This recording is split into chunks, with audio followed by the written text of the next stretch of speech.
There is a popular myth taught to school children, which most adults today still believe, that people in history have traveled in perfectly straight lines, eastwards or westwards, and eventually arrived back at their starting point.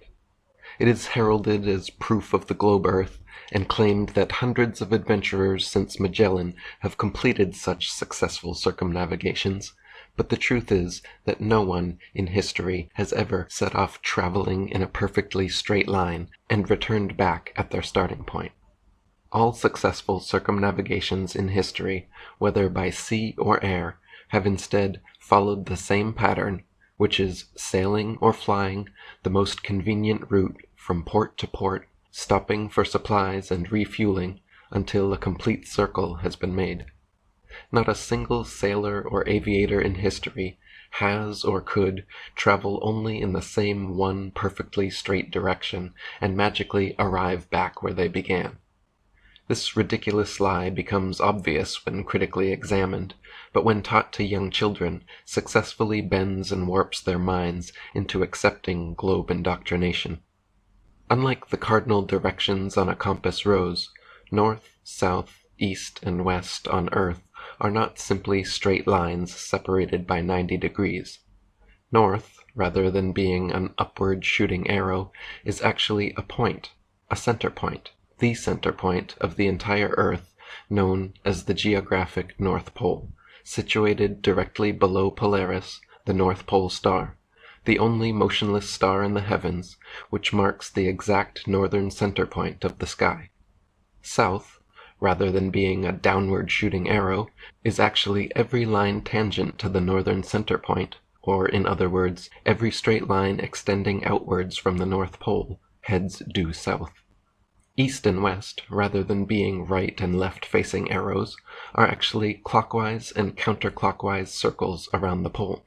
The sun, moon, and stars all rise in the east and set in the west, making perfect circles over and around us every day.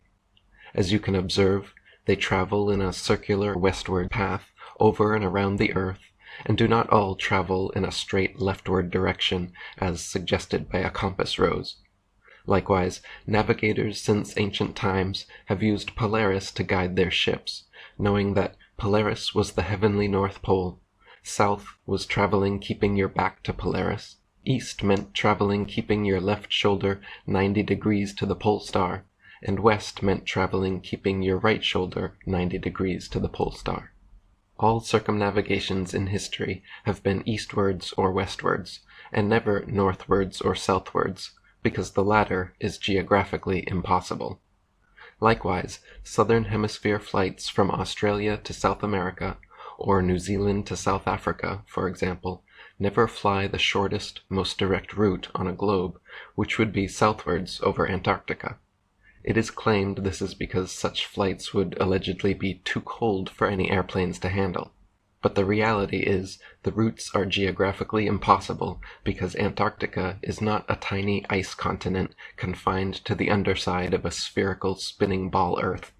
Antarctica is actually the outer southern perimeter of our level motionless plain Earth and surrounds the other 6 continents.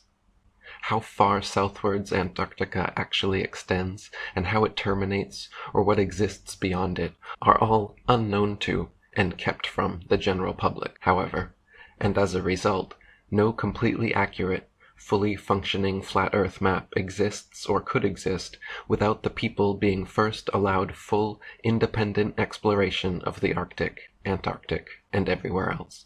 There are, however, several maps which work as good visual aids for approximating the geography of our flat stationary Earth. The Gleason's 1892 New Standard Map of the World and Hammond's 1945 Air Age Map of the World are 2 such maps. These so-called azimuthal equidistant maps are used in practical navigation and can be found in the logos of the United Nations, World Health Organization, International Maritime Organization, and International Civil Aviation Organization. They purport these to be simply 2-dimensional representations of a spherical Earth with the North Pole at the center point, and claim these maps were made by flattening the globe. But just the opposite is true, and the globe, specifically the so-called continent of Antarctica, was made by spherizing our flat Earth and bundling the expansive outer perimeter into a cramped, oddly shaped ice continent under the ball, kept off limits by treaty from the general public.